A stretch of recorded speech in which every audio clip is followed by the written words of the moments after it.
Assalomu alaykum hammaga, biz kuzatib boruvchilarga. Mana yangilikda qilishda to'xtamayapmiz. Hozir terma granatlarimiz bazatlisi bu kafilkiliga yopishadi.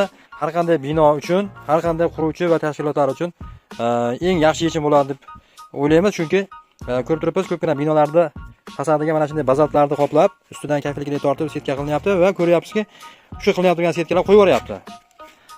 Mana bu holatdagi yechimimiz esa xudo xolasa qo'yib yubormaydi. Bu setka bazaltga ikki tomondan qo'ziqorin bilan qatirilgan. Endi o'zini maxsus qo'ziqorini demaymiz, shu qo'ziqorin beshni hamma biladi. Bu tarafi esa mana kelama granit bo'ladi. Razmeri 1.20 ga 60. Hozir mana ko'rsataman men sizlarga mana shunday holatda mana. Bu shunday kafilkilik bilan yopishadi xudo xolasa. Va ustidan o'zining kirib binasi bor. Kirib binasi bilan qotirib qo'yiladi.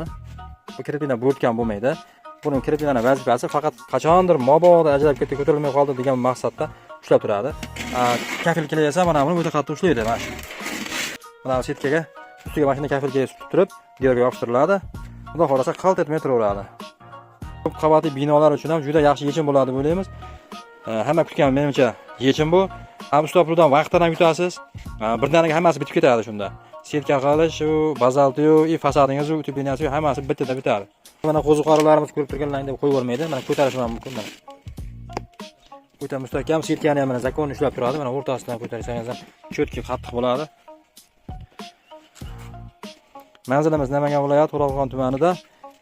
Pastdagi raqamlarga bemalol aloqaga chiqib olasizlar. Dastavkalarimiz kelishilgan holatda.